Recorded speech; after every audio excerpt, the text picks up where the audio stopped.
प्रिय विद्यार्थियों, सादर नमस्कार। आप सभी का स्वागत है मेरे YouTube चैनल आत्मा इकोनॉमिक्स में। जैसा कि हम सब जानते हैं, कक्षा 12वीं में इस वर्ष विमर्श पोर्टल पर नई जो प्रश्न बैंक अपलोड की गई है, इस प्रश्न बैंक में से ही वार्षिक परीक्षा में प्रश्न पूछे जाएंगे। तो इन प्रश्नों की तैयारी मैं आपको धीरे धीरे करा रहा हूँ। वैसे तो आपकी तैयारी घर पे अच्छी चल रही होगी, फिर भी मैं आज आपके लिए आपकी इकाई 2 है, उसके जो 5 नंबर वाले प्रश्न हैं, उन प्रश्नों के उत्तर लेके आया हूं। तो आइए हम इस वीडियो में के माध्यम से समझते हैं। आपकी जो इकाई 2 है, उपभोक्ता व्यवहार एवं मांग, इस इकाई के लिए कुल 17 अंक आवंटित हैं। इन अंकों का अलग अलग विभाजन इस प्रकार है। जो वस्तुनिष्ठ प्रकार के प्रश्न पूछे जाएंगे वो 4 प्रश्न पूछे जाएंगे, 2 नंबर वाला 1 प्रश्न पूछा जाएगा और जबकि 3 नंबर वाले 2 प्रश्न पूछे जाएंगे। एक प्रश्न ऐसा होगा जो 5 अंक का होगा। तो आज के वीडियो में हम 5 अंक वाले प्रश्नों की तैयारी करेंगे। इसके पूर्व मैंने आपको वस्तुनिष्ठ प्रश्न 1 अंक, जो 2 अंक वाले हैं, 3 अंक वाले हैं, इन प्रश्नों के वीडियो मैंने आपको बना के प्रेषित कर दिए हैं। इस ग्रुप में डले हैं, इस यूट्यूब चैनल पर डले हैं। तो आज हम जो 5 अंक का प्रश्न हैं, उन प्रश्नों की तैयारी करते हैं। ये 5 अंक वाले प्रश्न कौन कौन से हैं? पहला प्रश्न है, उपयोगिता ह्रास नियम की व्याख्या चित्र सहित कीजिए, यानी चित्र द्वारा हमें उपयोगिता ह्रास नियम को समझाना है। दूसरा प्रश्न है कि किसी वस्तु की मांग की लोच को प्रभावित करने वाले प्रमुख तत्वों को समझाइए। तो मांग की लोच को प्रभावित करने वाले तत्वों को बताना है। इस प्रश्न के उत्तर में उदासीनता वक्रों को विस्तार से समझाइए। तो जो तटस्थता वक्र है, उदासीनता वक्र, अनधिमान वक्र, जिस नाम से भी हम इनसे, क्योंकि तीनों नाम एक ही के हैं, तो हम इन वक्रों को हमें समझाना है। उपयोगिता ह्रास नियम के अपवाद लिखिए। और आखिरी जो प्रश्न है, मांग की कीमत लोच की विभिन्न श्रेणियों की सचित्र व्याख्या कीजिए। तो इस प्रकार से आज के वीडियो में हम इन 5 जो प्रश्न हैं, जो कि 5 अंक वाले हैं, यानी कि इनमें से कोई एक प्रश्न आपकी वार्षिक परीक्षा में पूछा जाएगा, इनकी तैयारी करते हैं। सबसे पहला प्रश्न, सीमांत उपयोगिता ह्रास नियम क्या है, या उपयोगिता ह्रास नियम, इसके बारे में हमें सचित्र व्याख्या करना है, यानी चित्र सहित इसको बताना है। तो हम देखते हैं। प्रश्न, उपयोगिता ह्रास नियम की व्याख्या कीजिए, ऐसा भी पूछा जा सकता है, या सीमांत उपयोगिता ह्रास नियम क्या है, ऐसा भी पूछा जा सकता है। तो आइए उत्तर को मैं समझाने का यहाँ प्रयास करता हूँ। यदि आपको इसके पूर्व में ही कहीं से इनके उत्तर याद हैं तो आपको इस वीडियो को देखने की आवश्यकता नहीं है। आप इस वीडियो को ना देखें, आपको उत्तर याद हैं तो। यहाँ यदि आपको उत्तरों को समझना है कि किस प्रकार से इन उत्तरों को हम याद कर सकते हैं, समझ सकते हैं, तो आप इस वीडियो को देख सकते हैं। तो जो उपयोगिता ह्रास नियम की व्याख्या चित्र द्वारा कीजिए। सीमांत उपयोगिता ह्रास नियम, और जिसका एक नाम उपयोगिता ह्रास नियम भी है। तो सीमांत उपयोगिता ह्रास नियम अर्थशास्त्र का एक आधारभूत नियम है। यह नियम इस तथ्य पर, इस बात पर आधारित है कि यद्यपि व्यक्ति की आवश्यकताएं असीमित होती हैं, हम यह सब जानते हैं कि हमारी आवश्यकताएं असीमित होती हैं, परंतु एक विशेष समय पर इनमें से किसी एक विशेष आवश्यकता की संतुष्टि की जा सकती है। यदि हम किसी वस्तु का उपभोग करते जाएं, अगली इकाइयों को उपभोग करते जाएंगे, तो हमें क्या होगा, एक समय ऐसा आएगा जब हमें पूर्ण संतुष्टि मिल जाएगी। व्यक्ति अपनी आवश्यकता को संतुष्ट करने के लिए जैसे ही किसी वस्तु का उपभोग प्रारंभ करता है, यानी किसी वस्तु का उपभोग शुरू करता है, तो आवश्यकता की तीव्रता घटने लगती है। जो तीव्रता हमें जब वस्तु नहीं मिलती है, पहली बार हम जिसका उपभोग करते हैं पहली इकाई का, तो हमें ज़्यादा उसकी संतुष्टि मिलती है।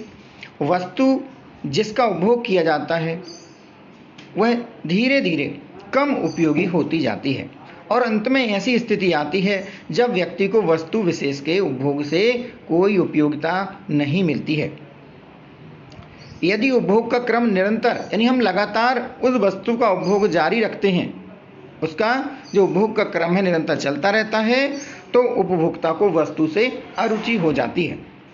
इस स्थिति में उपयोगिता ऋणात्मक हो जाती है, यानी उपयोगिता, हमें जो मिलने वाली उपयोगिता है, वह उपयोगिता मिलना बंद हो जाती है, बल्कि वह कैसी हो जाती है, ऋणात्मक हो जाती है। इसी अनुभव के आधार पर सीमांत उपयोगिता ह्रास नियम का प्रतिपादन किया गया है। इस नियम की हम एक उदाहरण से व्याख्या करते हैं, उदाहरण से समझते हैं। माना कि कोई व्यक्ति भूखा है, वह अपनी भूख शांत करने के लिए, यानी भूख मिटाने के लिए रोटियां खाना प्रारंभ करता है। प्रारंभ में भूख की तीव्रता अधिक होने के कारण उपभोग की जाने वाली रोटी से उसे सबसे अधिक तुष्टिगुण प्राप्त होगा, यानी उसे जो उपयोगिता मिलेगी वह सबसे अधिक उपयोगिता मिलेगी जब शुरुआत में वह रोटी खाएगा। पहली रोटी खाने के बाद उसकी भूख की तीव्रता थोड़ी कम हो जाएगी, अतः दूसरी रोटी की उपयोगिता पहली की अपेक्षा कम होगी। इस प्रकार प्रत्येक अगली रोटी में उसे पहली रोटी की अपेक्षा कम उपयोगिता प्राप्त होगी, जिसे हम तुष्टिगुण भी कहते हैं। जब वह ऐसा देखा है, उदाहरण देखते हैं कि जब वह रोटी खाते खाते छठवीं रोटी खाता है तो उसे मिलने वाली जो उपयोगिता है, तुष्टिगुण है, वह शून्य हो जाता है, यानी उपयोगिता उसकी शून्य हो जाती है छठवीं रोटी खाने से, और कुल उपयोगिता भी बढ़ना रुक जाती है। यह पूर्ण तृप्ति की, यानी पूर्ण संतुष्टि की अवस्था है। बुद्धिमान उपभोक्ता इस बिंदु पर उपभोग बंद कर देता है, परंतु यदि वह सातवीं रोटी खा लेता है, यानी उसके द्वारा यदि सातवीं रोटी खाई गई, तो सीमांत उपयोगिता या सीमांत तुष्टिगुण ऋणात्मक हो जाता है। देखते हैं, यहाँ दिया है रोटियों की संख्या। पहली रोटी जब उपभोग की जाती है, खाई जाती है, तो सीमांत उपयोगिता या सीमांत तुष्टिगुण कितना मिलता है? 5 मिलता है, 5 इकाई के बराबर। और कुल उपयोगिता, चूंकि एक ही रोटी का उपभोग किया है इसलिए कुल उपयोगिता भी 5 रहेगी। अगली इकाई का उपभोग करने से सीमांत उपयोगिता 4 इकाइयों की मिलती है, और कुल उपयोगिता कितनी हो जाती है? 9। क्यों हो जाती है? क्योंकि हम सीमांत उपयोगिता में जो दोनों जो रोटी खाई हैं उन दोनों का योग कर देते हैं, यानी पहली रोटी की उपयोगिता जो मिली और दूसरी रोटी की उपयोगिता मिली, दोनों को जोड़ेंगे, 5 और 4 को जोड़ देंगे तो क्या हो जाएगा? 9 हो जाएगा। इसके अलावा हम देखते हैं जब तीसरी रोटी का उपभोग किया जाता है तो इस रोटी से उपयोगिता थोड़ी कम मिलती है, यानी अब 3 इकाई के बराबर उपयोगिता मिलती है और कुल उपयोगिता हमारी 12 हो जाती है। चौथी इकाई का उपभोग करने पर सीमांत उपयोगिता 2 इकाइयों के बराबर मिलती है। कुल उपयोगिता 12 में जब हम 2 और जोड़ देंगे तो 14 हो जाएगी। पांचवी इकाई का उपभोग करने पर सीमांत उपयोगिता 1 इकाई के बराबर मिलती है और कुल उपयोगिता में अब 1 की वृद्धि होती है, यानी पहले जो कुल उपयोगिता 14 थी अब वो 15 इकाई हो जाती है। जब उपभोक्ता के द्वारा, उस भूखे व्यक्ति के द्वारा छठवीं रोटी का उपभोग किया जाता है, यानी छठवीं रोटी खाई जाती है, तो सीमांत उपयोगिता अब उसे 0 मिलती है, यानी अब उसे कोई उपयोगिता इससे नहीं मिलती है। तो कुल उपयोगिता में भी कोई वृद्धि नहीं हुई, पहले भी कुल उपयोगिता इसके पहले 15 थी और अब भी कुल उपयोगिता 15 है। यदि वह व्यक्ति एक रोटी का उपभोग और कर लेता यदि उस व्यक्ति के द्वारा एक रोटी यानी 7वीं रोटी का उपभोग और कर लिया जाता है तो अब उसे क्या होगा? उपयोगिता धनात्मक नहीं बल्कि ऋणात्मक, यानी अब उसे जो संतुष्टि है वह संतुष्टि नुकसान में लगने लगेगा, यानी अच्छा नहीं लगेगा। तो उसे ऐसा माना जाता है कि उसे ऋण 1 की जो मिलती है सीमांत उपयोगिता, यानी ऋणात्मक मिलती है और कुल उपयोगिता अब घटने लगती है, यानी पहले जो 15 इकाइयों थी अब वो 14 इकाई बचती है। इस तालिका के आधार पर क्या करते हैं? अपन एक वक्र बनाते हैं। उपर्युक्त तालिका से स्पष्ट है कि उपभोक्ता द्वारा जैसे जैसे रोटियों के उपभोग में वृद्धि होती है वैसे वैसे रोटियों से मिलने वाली जो सीमांत उपयोगिता है वह कम होती जाती है, या कहें तो सीमांत तुष्टिगुण कम होता जाता है तथा कुल तुष्टिगुण में घटती दर से वृद्धि होती है, यानी वृद्धि तो होती पर वो कैसे होते हैं? घटती दर से। जैसे अपन ने पहली बार देखा, पहली बार कुल उपयोगिता 5 थी, फिर उसमें कम वृद्धि हुई या 4 की वृद्धि हुई, 9 हो गई, फिर इसके बाद 3 की वृद्धि हुई, ऐसे करके घटती हुई दर से वृद्धि हुई है। इस नियम को हम चित्र के द्वारा स्पष्ट कर सकते हैं। ये रेखा चित्र दिया है, यहाँ पर देख सकते हैं आप। इस चित्र में जो एक्स अक्ष है, एक्स अक्ष पर हमने क्या दिया है? रोटी की इकाइयों को शामिल किया है। यहाँ से लेकर यहाँ तक जो आपको दिख रहा है 1 2 3 4 5 6 7, ये क्या है? रोटी की इकाइयाँ हैं। और जो वाई अक्ष है, वाई अक्ष पर हमने सीमांत उपयोगिता को दर्शाया है। वाई अक्ष पर सीमांत उपयोगिता देखते हैं कि जब पहली रोटी का उपभोग करते हैं तो कितनी उपयोगिता मिलती है? 5 इकाई की। तो हमने यहाँ पर ए बिंदु जो है यहाँ पर निशान लगा दिया, और अगली इकाई का उपभोग करने पर, अगली रोटी का उपभोग करने पर बी बिंदु मिलता है। क्योंकि बी बिंदु क्यों मिलता है? क्योंकि यहाँ पर दूसरी रोटी का यहाँ से देखेंगे और यहाँ से उसे उपयोगिता मिलती है 4, तो यहाँ पर ये बिंदु बना देंगे। इसी प्रकार से हम सी बिंदु प्राप्त कर लेंगे, डी बिंदु प्राप्त कर लेंगे, ई बिंदु और एफ बिंदु। एफ बिंदु वो रहेगा जब उपभोक्ता ने 6वीं रोटी का उपभोग किया है और 6वीं रोटी का उपभोग करने पर हमने देखा कि उसे जो उपयोगिता मिली है वह कैसी मिली है, सीमांत उपयोगिता 0 है। तो इसलिए यहाँ पर ये बिंदु हमारा पूर्ण संतुष्टि या पूर्ण तृप्ति का बिंदु हमारा मिल जाता है। यहाँ पर इसे एफ के द्वारा प्रदर्शित किया गया। उपभोग ज़्यादा और जारी रखते हैं तो उपयोगिता ऋणात्मक हो जाती है, सीमांत उपयोगिता, इसलिए इसे हमने और नीचे तक ले लिया है। यहाँ पर ऋण 1 देख लिया और यहाँ से हमने इसे जो हमारी जो उपयोगिता थी यानी 7वीं इकाई का उपभोग करने पर जो उपयोगिता है सीमांत उपयोगिता वो ऋणात्मक हो जाती है। तो नियम का चित्र द्वारा स्पष्टीकरण। प्रस्तुत रेखा चित्र में सीमांत उपयोगिता ह्रास नियम को प्रदर्शित किया गया है, बताया गया है। चित्र में OX अक्ष पर रोटी की इकाइयाँ और OY अक्ष पर सीमांत उपयोगिता प्रदर्शित की गई है। और चित्र में जो A से लेकर के G तक यानी कि A, B, C, D, E, F, G सीमांत उपयोगिता वक्र है, वक्र खींचा गया है। AB रेखा बढ़ती हुई सीमांत उपयोगिता को प्रदर्शित करती है। A से B जो AB रेखा है वह सीमांत उपयोगिता को प्रदर्शित करती है तथा B, C, D, E, F क्रमागत उपयोगिता ह्रास नियम को प्रदर्शित करते हैं। यानी जैसे जैसे हम A के बाद जैसे B पर, C बिंदु पर, D बिंदु या E बिंदु की तरफ जाते हैं तो जो उपयोगिता है वह घटती हुई प्रदर्शित होती है, सीमांत उपयोगिता घटती जाती है। और F बिंदु पर पूर्ण तृप्ति का बिंदु है यानी संतुष्टि का बिंदु है, यहाँ पर कुल उपयोगिता अधिकतम हो जाती है। इस प्रकार हम कह सकते हैं कि जैसे जैसे किसी वस्तु की अधिक इकाइयों का प्रयोग किया जाता है एक सीमा के बाद कुल उपयोगिता घटती हुई दर से बढ़ती है। तो विद्यार्थियों इस प्रकार से हम उपयोगिता ह्रास नियम को यहाँ पे चित्र से व्याख्या कर सकते हैं। आशा करता हूँ कि आपको इस प्रश्न का उत्तर समझ में आ गया होगा। इसके बाद अब हम देखते हैं अगला प्रश्न। अगला प्रश्न है कि किसी वस्तु की मांग की लोच को प्रभावित करने वाले प्रमुख तत्वों को समझाइए। तो इस प्रश्न का उत्तर हम समझते हैं। मांग की लोच को प्रभावित करने वाले कारक या मांग की लोच को प्रभावित करने वाले तत्व। तो जो वस्तु है, किसी वस्तु की मांग की लोच को सबसे ज़्यादा जो प्रभावित करती है वह है वस्तु की प्रकृति है। वस्तु का स्थानापन्न, वस्तुओं की मांग लोचदार होती है, वस्तुओं के क्रेता का वर्ग, वस्तु का मूल्य, समाज में धन का वितरण का स्वरूप और संयुक्त मांग। इस प्रकार से हम इन बिंदुओं पर विस्तार से चर्चा करते हैं। तो आइए शुरुआत करते हैं वस्तु की प्रकृति।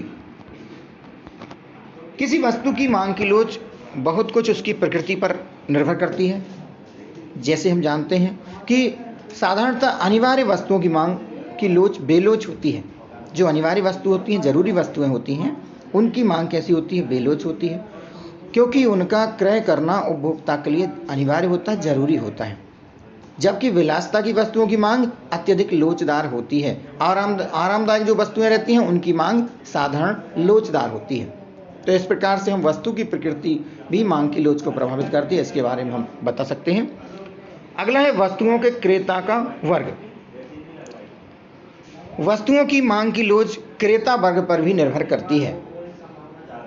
यदि कोई वस्तु ऐसी है जिसका उपभोग केवल धनी व्यक्ति ही करते हैं, धनी वर्ग के लोग करते हैं, तो उन वस्तुओं की मांग की लोच बेलोच होगी, क्योंकि वस्तुओं में जो वस्तुओं कीमत है अगर उसमें परिवर्तन हो जाता है, मूल्य में परिवर्तन होने का वस्तुओं की मांग पर विशेष प्रभाव नहीं पड़ता है।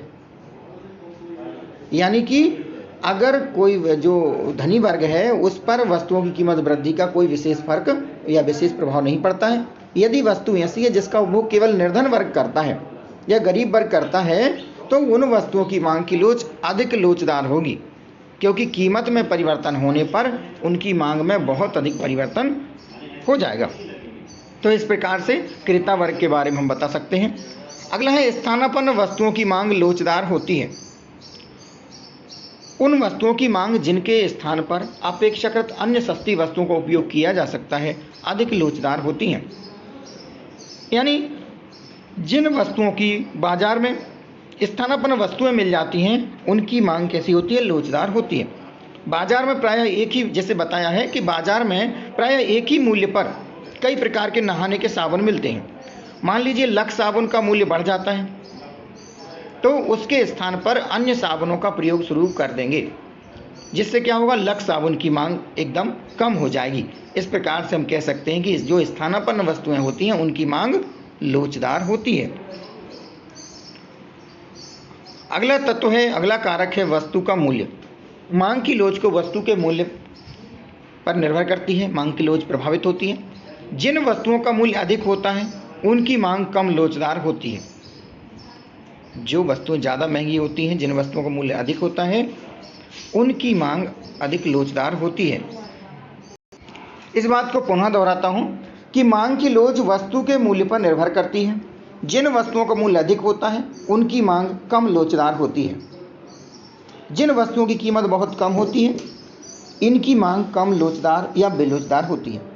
यानी जो वस्तुएं महंगी होती हैं उनकी मांग कम लोचदार होती है, और जो वस्तुएं सस्ती होती हैं, जो उनकी कीमत कम होती है, उनकी मांग कम लोचदार या बेलोचदार होती है। जिन वस्तुओं का मूल्य ना तो अधिक होता है ना कम, तो उनकी मांग प्रायः क्या होती, लोचदार होती है। अगला है समाज में धन के वितरण का स्वरूप। जब समाज में धन का वितरण समान होता है, यानी जब धन का जो वितरण है समाज में वह समान होता है, लगभग सभी के पास समान धनराशि होती है, तब स्वाभाविक रूप से समाज के सभी व्यक्तियों की क्रय शक्ति समान होती है और मूल्य परिवर्तन का पूरे समाज पर एक सा प्रभाव पड़ता है।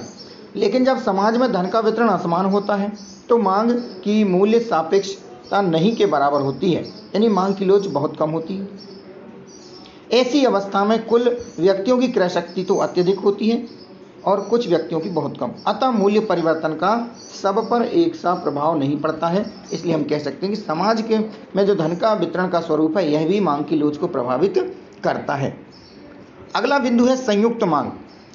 कुछ वस्तुएं ऐसी होती हैं जिनकी मांग दूसरी वस्तु के साथ की जाती है, जैसे डबल रोटी और मक्खन, सिगरेट और दिया सलाई यानी सिगरेट और माचिस, पेन और स्याही। ऐसी वस्तुओं की मांग बेलोचदार होती है। उदाहरणार्थ, यदि पेन की मांग नहीं गिरती है तो स्याही की कीमत बढ़ जाने पर भी, यदि पेन की मांग नहीं कम होती है और स्याही की कीमत बढ़ जाती है तो स्याही की कीमत बढ़ जाने से स्याही की मांग नहीं गिरेगी, क्योंकि पेन के प्रयोग के लिए स्याही जरूरी है। और इस प्रकार स्याही की मांग कैसी होगी, स्याही की मांग की लोच बेलोचदार होगी। इस प्रकार से मैंने आपको यहाँ पर किसी वस्तु की मांग की लोच को प्रभावित करने वाले जो प्रमुख तत्व हैं उनके बारे में बता दिया है। क्या क्या तत्व हैं? वस्तु की प्रकृति, वस्तुओं के क्रेता का वर्ग, स्थानापन्न वस्तुओं की मांग लोचदार होती है, वस्तु का मूल्य, समाज में धन के वितरण का स्वरूप और संयुक्त मांग। इसके बाद हम देखते हैं जो तीसरा प्रश्न है, उदासीनता वक्रों को समझाइए। तो मैंने इस प्रश्न को अपने हाथ से लिखा है रजिस्टर पर, क्योंकि थोड़ा सा मुझे और सरल बनाना था, तो मेरे हिसाब से मैंने इसको आपको सरल बना के प्रस्तुत किया है। उदासीनता वक्रों को विस्तार से समझाइए। तो उदासीनता वक्र होते क्या हैं? उदासीनता वक्र दो वस्तुओं के ऐसे संयोग को दर्शाती हैं जिनसे उपभोक्ता को एक समान संतुष्टि प्राप्त होती है। उदासीनता वक्र की सहायता से एक उपभोक्ता विभिन्न संयोगों से समान संतुष्टि प्राप्त करता है, यानी एक जैसी संतुष्टि प्राप्त करता है। और उदासीनता वक्र को तटस्थता वक्र, अनाधिमान वक्र भी कहा जाता है। यानी यदि परीक्षा में आपसे तटस्थता वक्र पूछ लिया जाए, अनाधिमान वक्र पूछ लिया जाए या उदासीनता वक्र पूछ लिया जाए तो इन सब को एक ही अर्थ है, इन सब एक ही नाम, मतलब एक ही जो उदासीनता वक्र है उसी का नाम तटस्थता वक्र भी है, उसी का नाम अनाधिमान वक्र भी है। अंग्रेजी में इसे कहते हैं इंडिफरेंस कर्व। इंडिफरेंस कर्व अंग्रेजी में कहा जाता है और संक्षिप्त में हम इसे आईसी कहते हैं। अब हम देखते हैं उदासीनता वक्रों की क्या विशेषता देख लेते हैं कि उदासीनता वक्र बाएं से दाएं नीचे की ओर झुकता है। जैसा कि यहाँ पर मैंने थोड़ा सा आपको चित्र में दिया है कि उदासीनता वक्र का जो ढाल होता है वो कैसा होता है, बाएं से दाएं नीचे की ओर होता है। ये हमारा एक्स अक्ष होता है और ये हमारा वाई अक्ष है। तो वाई अक्ष पे हम एक दूसरी वस्तु लेंगे और एक्स अक्ष पर दूसरी वस्तु लेंगे। तो इस प्रकार से हम उदासीनता वक्र बाएं से दाएं नीचे की ओर झुकता हुआ होता है, ढाल देता है। अगली विशेषता है उदासीनता वक्र मूल बिंदु की ओर उन्नतोदर होता है। इसमें ये मूल बिंदु हमारा इस तरफ रहेगा, तो मूल बिंदु की ओर कैसा रहेगा, उन्नतोदर झुका हुआ रहेगा। तो उदासीनता वक्र मूल बिंदु की ओर उन्नतोदर होता है। तीसरा जो हमारी विशेषता है तीसरी, कि उदासीनता वक्र कभी भी एक दूसरे को नहीं काटते हैं। उदासीनता वक्रों की एक और विशेषता है, यह एक दूसरे को कभी नहीं काटते, इस प्रकार से नहीं काटते हैं। उदासीनता वक्र कैसे होते हैं, जो एक दूसरे को नहीं काटते, कितने भी बना दिए जाएं उदासीनता वक्र, वह एक दूसरे को नहीं काटते हैं। अगला है उदासीनता वक्र किसी भी अक्ष को स्पर्श नहीं कर सकते हैं, क्योंकि यदि किसी अक्ष को x या y अक्ष को उदासीनता वक्र ने स्पर्श कर लिया तो इसका मतलब ये होगा कि हम एक वस्तु की जो मात्रा है, उपयोग करने की मात्रा, वो शून्य कर देते हैं। यानी उपयोग करने वाली वस्तु की एक की मात्रा बिल्कुल नहीं लेते हैं, ना के बराबर कर देते हैं, उपयोग नहीं करते हैं। तो इससे क्या होगा, वह केवल एक ही वस्तु का उपभोग बताएगा। इस कारण से उदासीनता वक्र किसी भी अक्ष को स्पर्श नहीं करता है।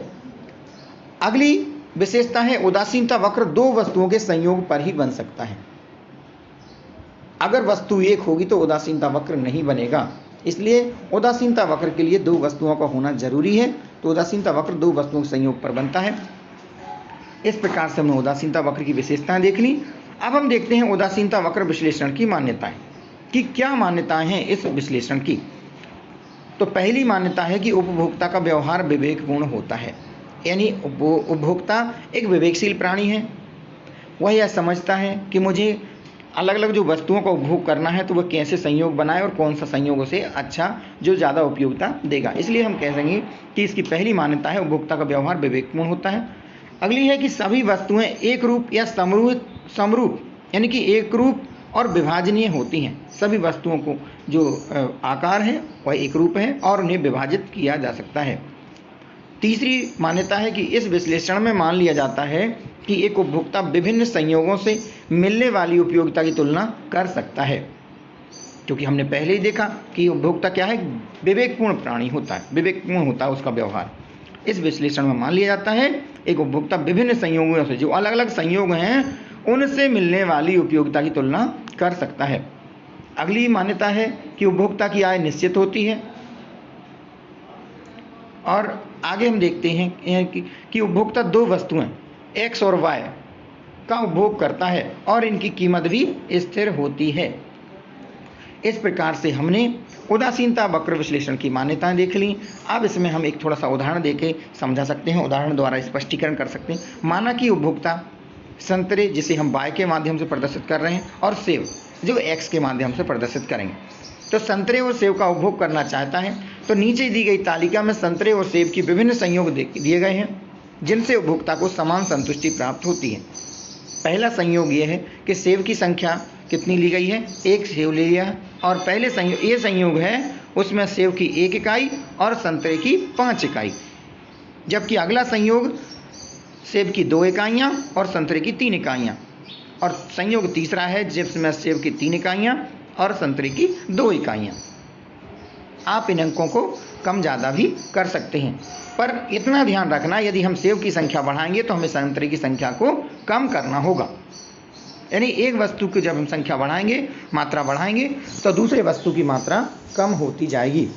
और ये जो अलग अलग संयोग हैं, इनसे उपभोक्ता को समान संतुष्टि मिलेगी। संतुष्टि कैसी मिलेगी, समान। इसीलिए इसको, क्योंकि यह उपभोक्ता किसी भी संयोग पर उदासीन हो जाता है, उसे समान संतुष्टि मिलती है, इस कारण से इन्हें उदासीनता वक्र भी कहा जाता है। इस तालिका के आधार पर हम थोड़ा वक्र बनाने का प्रयास करते हैं। देखते हैं, सबसे पहला संयोग क्या दिया है, सेब की 1 इकाई और संतरे की 5 इकाई। तो यहाँ पर x अक्ष और y अक्ष दिए गए हैं। x अक्ष पर हम यहाँ देखते हैं, यहाँ पर सेब की इकाइयाँ ली गई हैं और यहाँ पर संतरे की इकाइयाँ। तो जब पहली बार जब हम देखते हैं जो ये संयोग है, इसमें सेब की 1 इकाई है और संतरे की 5 इकाई। तो यहाँ पर देखते हैं, यहाँ सेब की 1 इकाई और संतरे की 5 इकाई, इन दोनों को बिंदु कहाँ मिल रहा है, हमें जो बिंदु प्राप्त हो रहा है ऊपर, उसे हमने ए नाम दे दिया। इस संयोग ए को प्रदर्शित कर दिया। अब अगले संयोग में क्या हो रहा है देखते हैं। अगले संयोग जो बी संयोग उसमें सेब की 2 इकाइयाँ और संतरे की 3 इकाइयाँ। तो यहाँ पर सेब की 2 इकाइयाँ और संतरे की 3 इकाइयाँ। इस प्रकार से हमें कौन सा बिंदु प्राप्त हो गया, बी बिंदु, बी संयोग प्राप्त हो गया। और इसी प्रकार से सेब की 3 इकाइयाँ, तीसरा जो सी हमारा जो बिंदु है संयोग सी है उसमें सेब की 3 इकाइयाँ और संतरे की 2 इकाइयाँ। इस प्रकार से हमें सी बिंदु प्राप्त हो गया। ऐसे ए बिंदु, बी बिंदु और सी बिंदु प्राप्त होगा। इनको हम क्या करते हैं, मिला देते हैं और इसको मिलाने से हमें जो वक्र प्राप्त होता है उदासीनता वक्र प्राप्त होता है। क्योंकि उदासीनता वक्र को इंडिफरेंस कर्व कहते हैं, जिसे हम संक्षिप्त में आईसी वक्र के नाम से भी लिख सकते हैं, इसलिए यहाँ पे आईसी लिख दिया है। इसको हम लिखेंगे कैसे कि उपर्युक्त तालिका को चित्र के रूप में प्रदर्शित करते हैं तो आईसी उदासीनता वक्र हमें प्राप्त होती है। इस वक्र के ए, बी या सी बिंदु पर उपभोक्ता को समान संतुष्टि प्राप्त हो रही है। किसी भी बिंदु पर उपभोक्ता अपना संतुलन स्थापित करे तो उसे समान संतुष्टि मिलेगी। अब हम देखते हैं तटस्थता वक्र विश्लेषण के क्या महत्व हैं। तो तटस्थता वक्र या उदासीनता वक्र का महत्व अर्थशास्त्र में दिनों दिन बढ़ता जा रहा है। उपभोक्ता की बचत की माप संभव है। इन तटस्थता वक्रों से या उदासीनता वक्रों से उपभोक्ता की बचत की माप की जा सकती है। अगला महत्व है कि उपभोक्ता का संतुलन ज्ञात किया जा सकता है। तीसरा है उत्पादन के क्षेत्र में भी इन तटस्थता वक्रों का प्रयोग किया जाता है, लेकिन उत्पादन के क्षेत्र में नहीं कहते हैं, सम उत्पाद वक्र कहा जाता है। वहाँ पर इसका नाम बदल जाता है, क्या हो जाता है, सम उत्पाद वक्र कहा जाता है। अगला विनिमय के क्षेत्र में भी महत्वपूर्ण स्थान है और करारोपण के क्षेत्र में जब सरकार इन वक्रों की सहायता से कर लगाने में मदद प्राप्त करती है। इस प्रकार से करारोपण के क्षेत्र में भी इन वक्रों का महत्वपूर्ण स्थान है। तो इस प्रकार से हम तटस्थता वक्र विश्लेषण का महत्व दे देंगे। अगला प्रश्न है उपयोगिता ह्रास नियम के अपवाद लिखिए।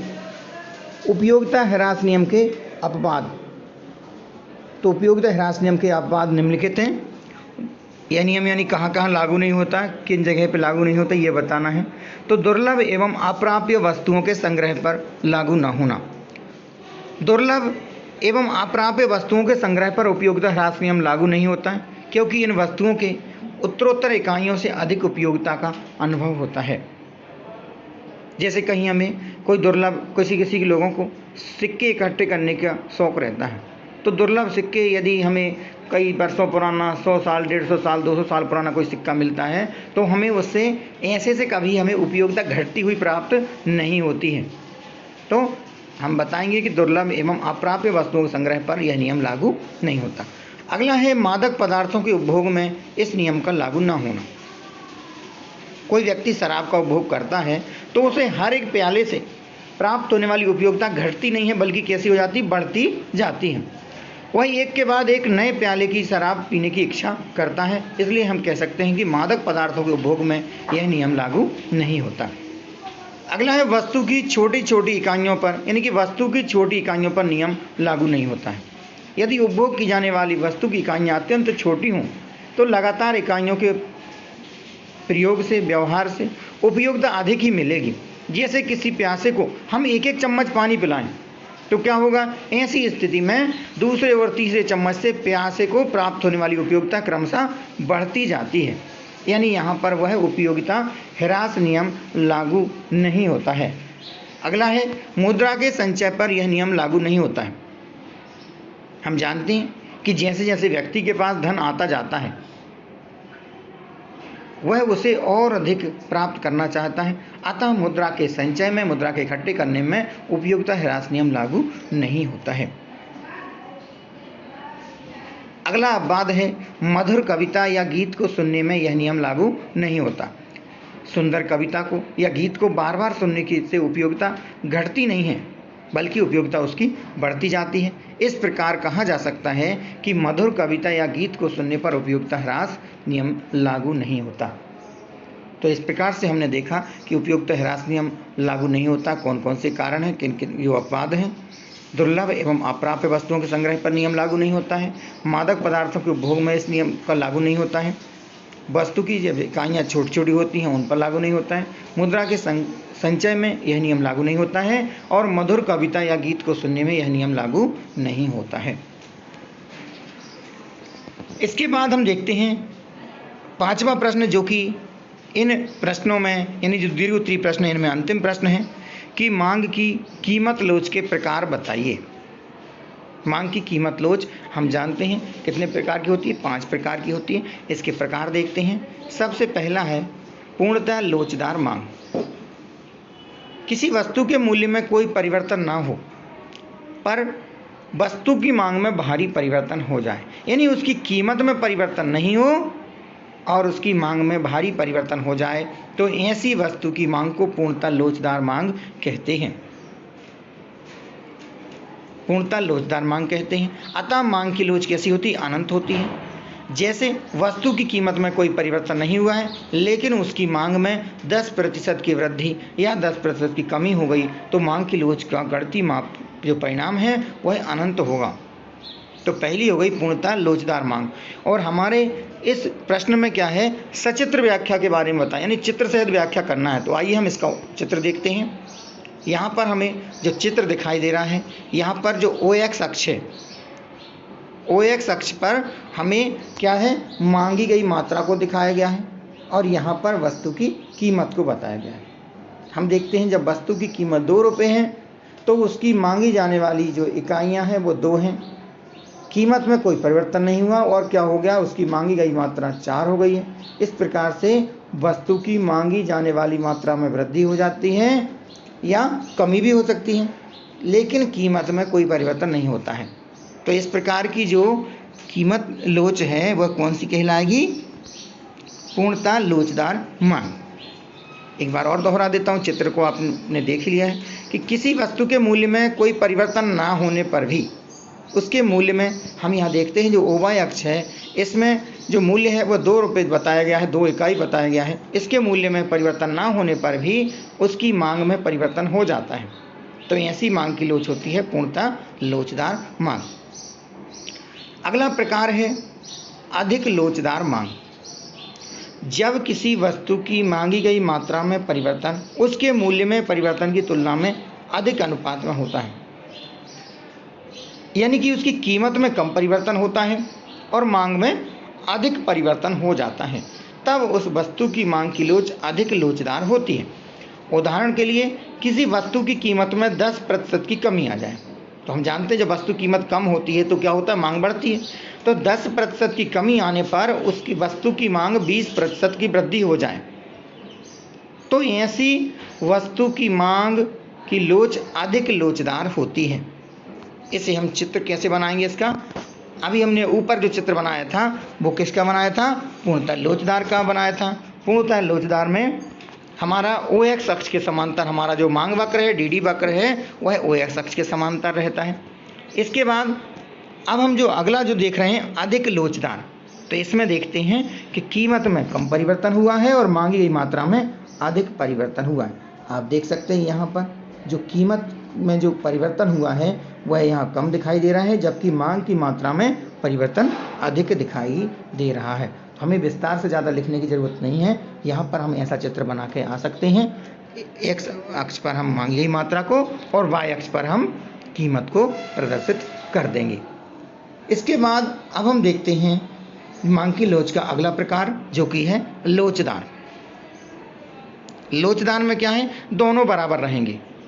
कीमत में वृद्धि या कमी जो हुई है उतनी ही कमी या वृद्धि वस्तु की मांग पर हो जाती है। देखते हैं जब किसी वस्तु की मांग में परिवर्तन ठीक उसी अनुपात में होता है जिस अनुपात में मूल्य में परिवर्तन हुआ है, तब ऐसी वस्तु की मांग लोचदार मांग कहलाती है। उदाहरण के लिए किसी वस्तु के मूल्य में यदि 25% की वृद्धि हो गई है तो उसकी मांगी गई मात्रा में 25% की कमी हो जाए तो मांग की लोच लोचदार कही जाती है। आरामदायक जो वस्तुएं रहती हैं, आरामदायक आवश्यकता की वस्तुओं की मांग की लोच लोचदार होती है। इसका चित्र कैसे बनाएंगे देख लेते हैं। इसका चित्र ये दिया है। यहाँ पर हम देखते हैं मांगी गई मात्रा और कीमत में जो अंतर है, यहाँ पर जो परिवर्तन हुआ है वह बराबर बराबर दे देंगे। यहाँ पर कीमत में भी उतनी वृद्धि हुई है और यहाँ पर उतनी ही कमी मांगी गई मात्रा में हुई है, यानी एक चर में वृद्धि और दूसरे चर में कमी। तो डी डी वक्र क्या होगा, डी डी वक्र एकदम से यहाँ पर बिल्कुल सीधा बन जाएगा। इसे बनाने के लिए हम क्या करेंगे, हम यहाँ दोनों के फासले यानी कि दूरी बराबर बराबर रख लेंगे और इस वक्र को बना देंगे। मांग की लोच का अगला जो प्रकार है वह है बेलोचदार मांग। जिस अनुपात में मूल्य में परिवर्तन होता है उसकी तुलना में वस्तु की मांग में कम अनुपात में परिवर्तन होता है, यानी कीमत में ज़्यादा परिवर्तन हो जाता है और मांग की मात्रा में कम परिवर्तन होता है, तो वस्तु की मांग बेलोचदार कहलाती है। उदाहरण के लिए यदि वस्तु के मूल्य में 25% की वृद्धि होने पर उसकी मांग केवल 5% कम हो जाती है, तो मांग में बेलोचदार जो मांग रहेगी वह कैसी रहेगी, बेलोचदार या लोचदार इकाई से कम होगी। जो अनिवार्य आवश्यकता की वस्तुओं की मांग की लोच कैसी होती है, बेलोचदार होती है। और इसका जो वक्र बनता है वो कैसा बनता है देख लेते हैं। यहाँ पे हम यहाँ पर जो डी डी वक्र है आपको दिखाई दे रहा होगा, यहाँ पर कीमत में अधिक परिवर्तन दिख रहा है और मांग की मात्रा में यहाँ पर कम परिवर्तन दिखाई दे रहा है। तो ये एक्स अक्ष पर हमने मांग की मात्रा को और वाई अक्ष पर कीमत को दिखाया है और ये हमारा डी डी वक्र है। तो इस प्रकार से हम इसका भी चित्र में प्रदर्शन कर देंगे। और अंतिम जो प्रकार है मांग की कीमत लोच का वह है पूर्णतः बेलोचदार मांग। जब किसी वस्तु के मूल्य में तो बहुत अधिक परिवर्तन हो जाए, यानी उसकी कीमत कम जाए या अधिक हो जाए, लेकिन उसकी मांग में कोई परिवर्तन नहीं होता है, तब ऐसी मांग की लोच को पूर्णतः बेलोचदार मांग कहते हैं। और इस प्रकार की वस्तु की मांग की लोच शून्य के बराबर होती है। ऐसी वस्तु की मांग रेखा जो रहेगी, मांग वक्र रहेगा, वह आधार पर एक लंब के रूप में लंब के समान होता है। देखते हैं यहाँ पर चित्र के द्वारा, चित्र में देखते हैं जो वाई अक्ष के समानांतर बना है यहाँ पर, यानी इस पर जो एक्स अक्ष है इस पर यह लंब के रूप में बना हुआ है। यहाँ पर यह बताया गया कि वस्तु की कीमत में तो परिवर्तन हो जाता है, लेकिन उसकी मांगी मात्रा में कोई परिवर्तन नहीं होता है। तो इस प्रकार से हम ये चित्र भी बना देंगे। ज़्यादा चित्र का हमें वर्णन लिखना नहीं है, बस हम यहाँ पर उसके प्रकार लिखेंगे उनके, और प्रकारों में प्रकार का वर्णन करेंगे और साथ में उनका चित्र तैयार कर देंगे। तो चित्र आप देख सकते हैं, इस प्रकार से आपको बनाना है। आप अगर क्रम से लिखेंगे तो ज़्यादा बेहतर रहेगा। जैसे पूर्णतः लोचदार मांग का चित्र आपका यहाँ सबको सीधा हो जाएगा एक्स अक्ष के समानांतर। अधिक लोचदार का क्या हो जाएगा, इसमें थोड़ा झुकाव रहेगा। इसके बाद बिल्कुल समान झुकाव हो जाएगा, ये कायम होगा लोचदार में। इसके बाद ये और झुकता हुआ हो जाएगा, ये बेलोचदार में, और एकदम वाई अक्ष के समानांतर हो जाएगा। तो ये पूर्णतः बेलोचदार मांग का। तो विद्यार्थियों, मैंने इस प्रकार से आपको आज इस इकाई के जो इकाई 2 है आपकी, इस इकाई के 5 अंक वाले प्रश्न यहाँ पे आपको समझा दिए हैं। आप इन प्रश्नों को अच्छे से समझ गए होंगे और इन प्रश्नों के आप उत्तर भली भांति अच्छे प्रकार से आप परीक्षा में लिख के आएंगे। आप सब अच्छे नंबरों से उत्तीर्ण हों, यह मेरी शुभकामनाएं हैं। इसके साथ मैं थोड़ा सा यह भी बताना चाहूँगा कि मैं आपको इकाई वार प्रश्नों के हल कराने का प्रयास कर रहा हूँ। वस्तुनिष्ठ प्रश्नों के उत्तर तो मैंने आपको सभी इकाइयों के कक्षा 12वीं के अर्थशास्त्र के सभी इकाई 1 से लेकर 10वीं इकाई तक सभी इकाइयों के उत्तर वस्तुनिष्ठ प्रश्नों के हल करा दिए हैं। अब जो दीर्घ उत्तरीय प्रश्न हैं, जो 2 नंबर 3 नंबर और 4 अंक वाले या 5 अंक वाले प्रश्न के उत्तर हैं, उनको मैं धीरे धीरे समझा रहा हूँ। आप अपने स्तर से भी तैयारी करते रहें। यदि आपको आवश्यक लगे इन वीडियो को देखना है तो आप इनको देख सकते हैं और इसकी महत्वपूर्ण बातों को अपने पास नोट कर सकते हैं, ताकि परीक्षा के दिनों में आपको वीडियो नहीं देखना पड़ेगा। आप जो नोट्स तैयार करेंगे उसके हिसाब से आप परीक्षा में अच्छे से लिख के आएँ। आप सभी ने इस वीडियो को देखा, आप सभी का बहुत बहुत धन्यवाद।